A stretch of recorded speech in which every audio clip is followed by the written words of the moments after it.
förslag.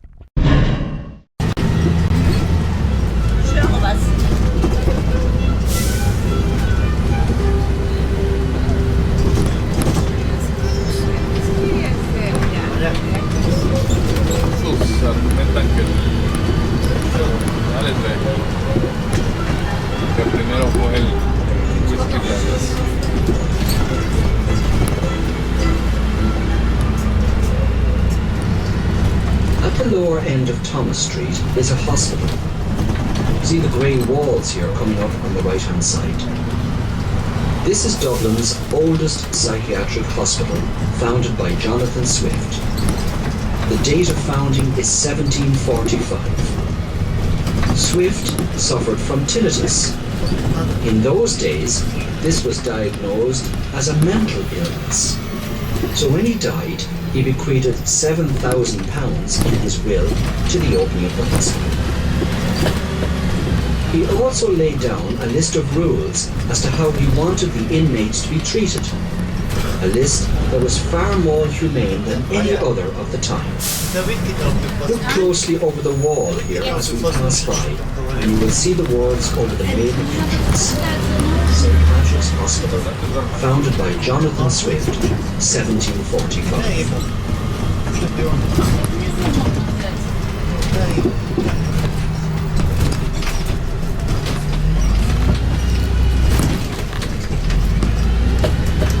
Now we are coming to one of Dublin's oldest buildings. It is called the Royal Hospital Kilmaine. It was founded by the Duke of Ormond in 1688. William Robinson was the principal architect, and it was built as a retirement home for soldiers. It finally closed in 1928. During the 1980s, it was beautifully restored to its former magnificence. In more recent times, too, it has become an exhibition centre for modern Irish artists. It is called the Irish Museum of Modern Art. It has a permanent display of modern Irish artists. You can walk around the grounds and see the exhibitions.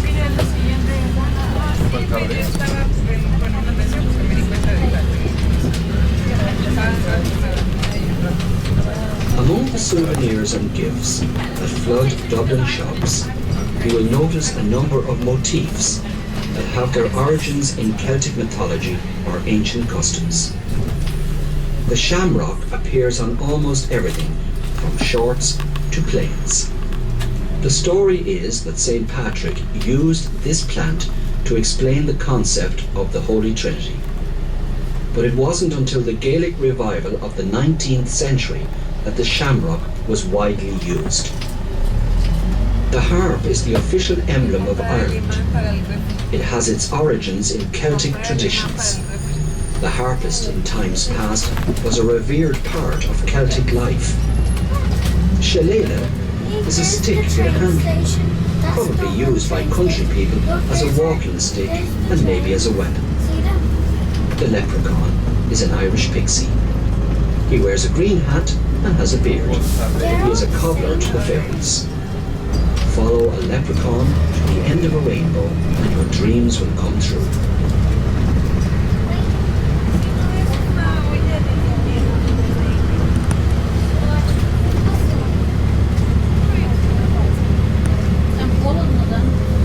As you look to the left here, you will see the gardens of the Royal Hospital.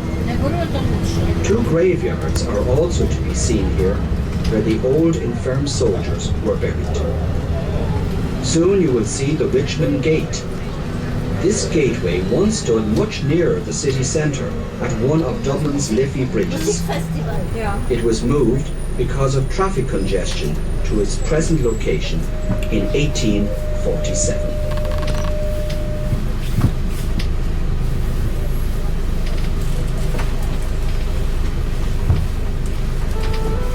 There's a plane. There's a plane over there.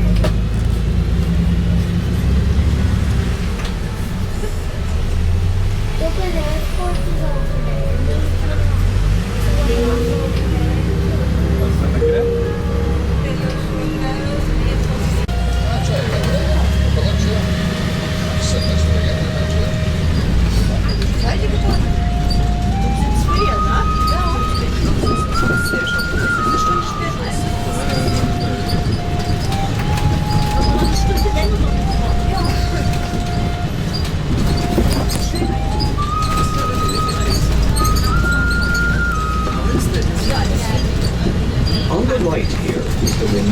the church.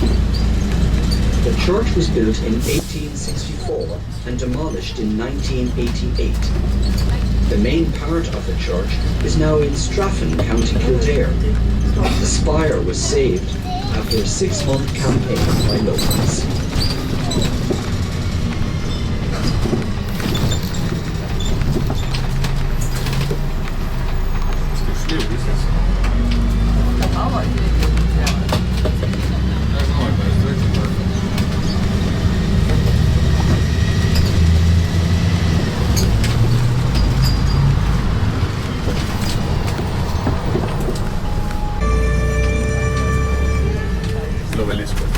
In the valley of the River Liffey is located the War Memorial Gardens. Designed by Sir Edward Lutyens, this site is dedicated to the war dead of World War I. 250,000 Irish men served in regiments of the British Army, and nearly 50,000 of them lost their lives.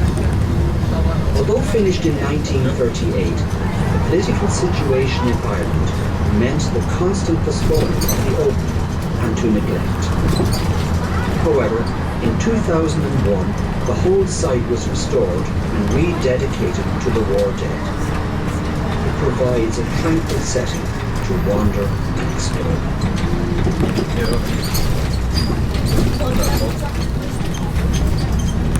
On the left here is Clancy Barracks, formerly known as Island Bridge Barracks.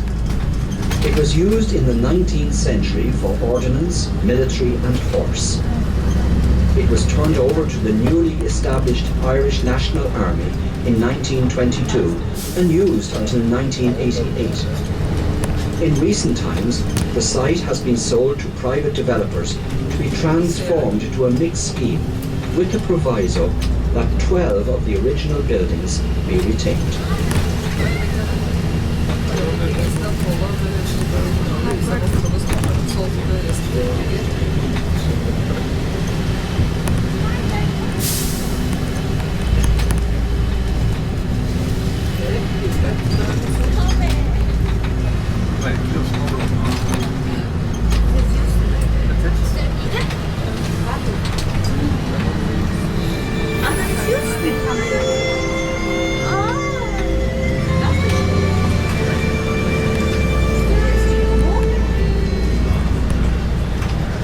Coming to the busiest railway station in Dublin.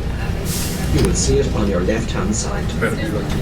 It is called Euston Station, formerly King's Bridge.